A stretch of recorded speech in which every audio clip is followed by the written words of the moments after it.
Maka bagaimana dari sisi Islam, dari pandangan Islam memandang pernyataan tersebut? Klaim bahwa jalan yang dilalui adalah jalan yang benar, ya tidak sepenuhnya benar, bahkan bisa kita nyatakan salah. Karena kalau kita benar, ukurannya ya Islam, ukurannya Islam. Sudah sesuai tidak dengan Islam, dengan syariat Islam. Kalau misalnya tidak sesuai dengan syariat Islam, ya berarti itu jalan yang salah atau jalan yang sesat.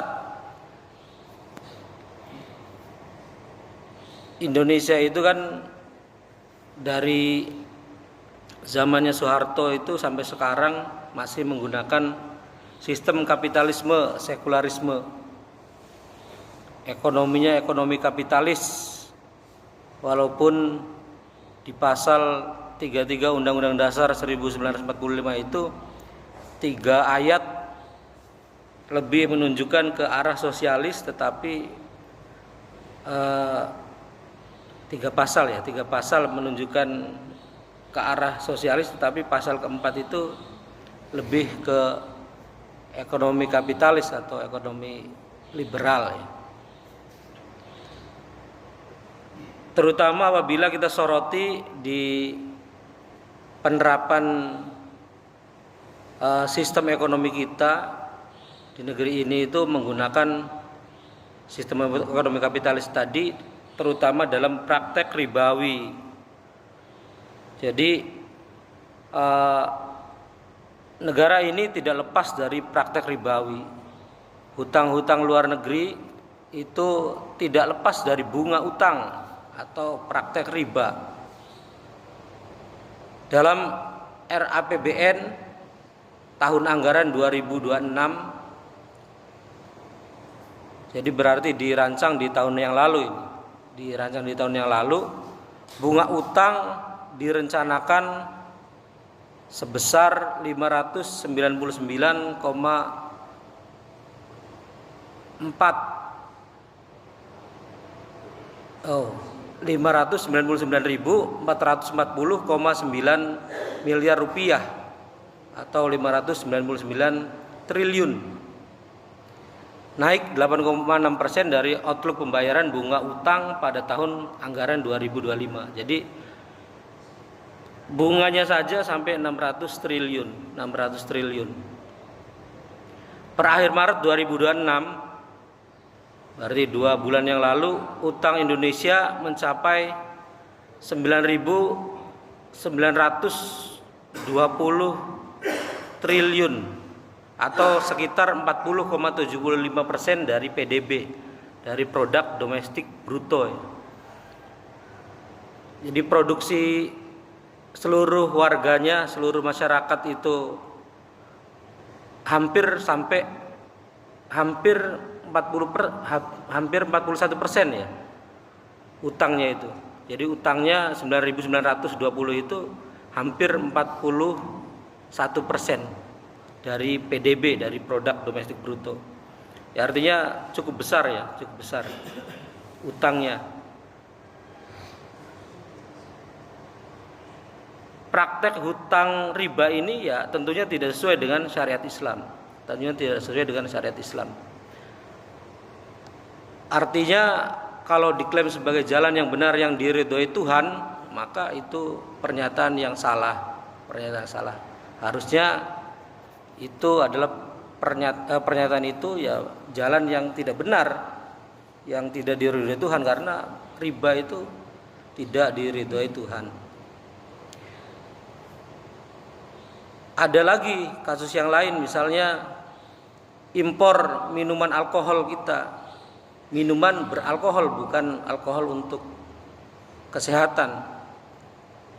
Itu nilainya 1,23 miliar US dollar, atau kalau dihitung dengan kurs sekarang 17.530 rupiah per dolar, itu sampai 21,56 triliun. Itu ngimpor minuman keras atau minuman beralkohol 21 triliun rupiah.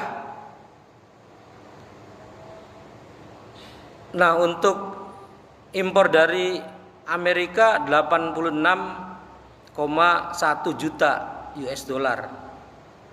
7% dari nilai total importasi minuman alkohol. Tentunya alkohol ini bukanlah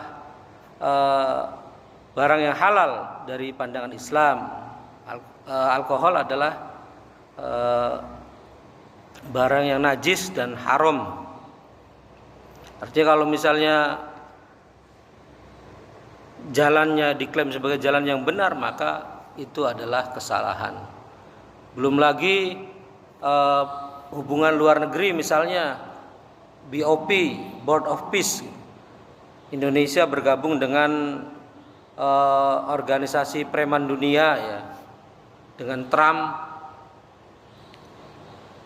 yang katanya untuk mendamaikan Gaza, yang ternyata Palestinanya tidak ikut dalam organisasi tersebut.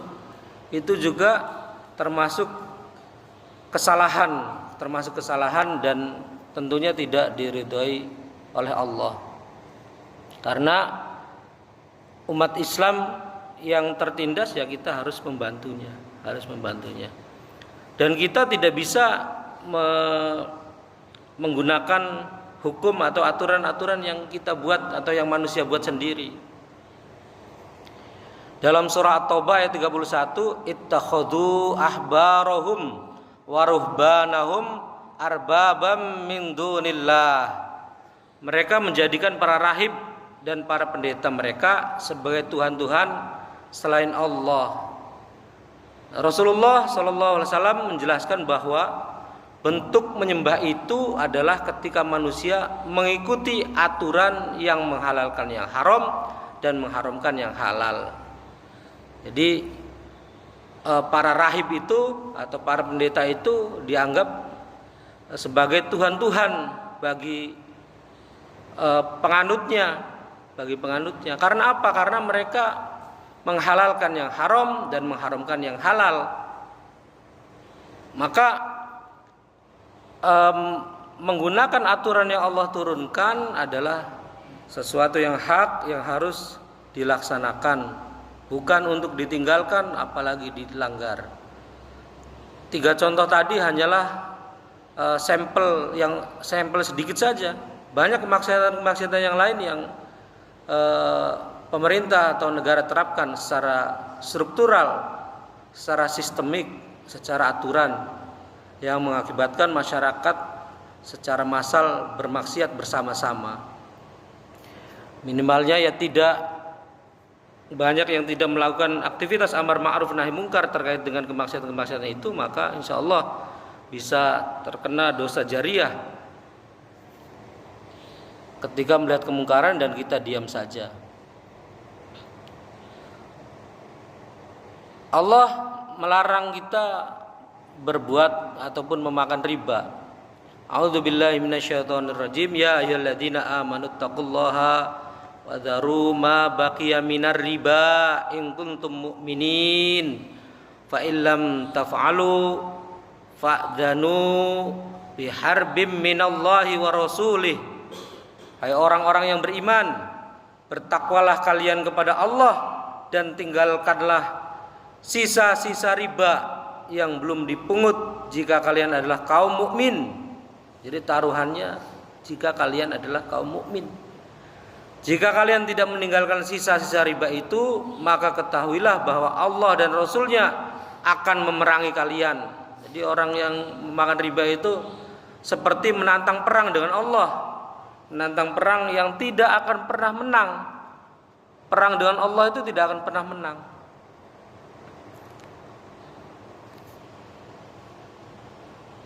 Dan tanda bagi seorang hamba yang mendapatkan ridho dari Allah Subhanahu wa taala adalah ya menerima dan menjalankan seluruh aturannya.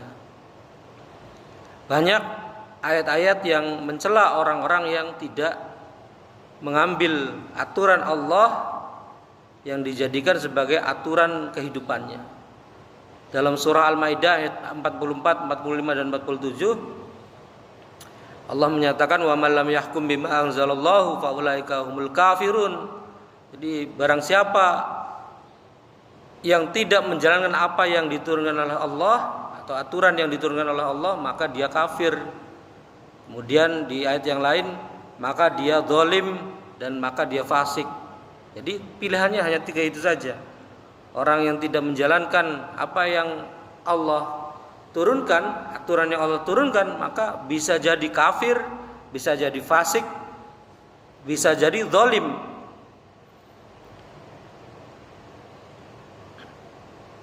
Dan Allah juga tidak memberi jalan bagi negara kafir seperti Amerika itu untuk menguasai kaum muslim. Dalam surah An-Nisa ayat 141, a'udzubillahi minasyaitonirrajim, wa la yaj'alallahu lil kafirina 'alal mu'minina sabila. Allah tidak akan memberi jalan bagi orang kafir untuk menguasai kaum mukmin. Jadi Allah itu apabila manusia mengikuti aturan-aturan Allah, maka tidak akan kita itu menjadikan orang-orang kafir seperti Trump, Amerika, Israel sebagai pelindung kita, sebagai penguasa kita. Apabila kita menerapkan Islam, maka kita akan menjadi, umat Islam akan menjadi orang yang menang, orang yang menguasai atau umat yang menguasai dunia, yang tidak akan bisa dikalahkan oleh negara-negara lain. Maka sebagai renungan berikutnya yaitu surah Al-Maidah ayat 50, a'udzubillahi minasyaitonirrajim, afa hukmal jahiliyati yabghun wa man ahsanu minallahi hukman liqaumin yuqinun. Apakah hukum jahiliyah yang mereka kehendaki? Hukum siapakah yang lebih baik daripada hukum Allah bagi orang-orang yang meyakini agamanya? Allahu a'lam bishawab. Wallahu minkum. Subhanakallahumma wa bihamdika asyhadu an la ilaha illa anta astaghfiruka wa atubu ilaik. Assalamualaikum warahmatullahi wabarakatuh.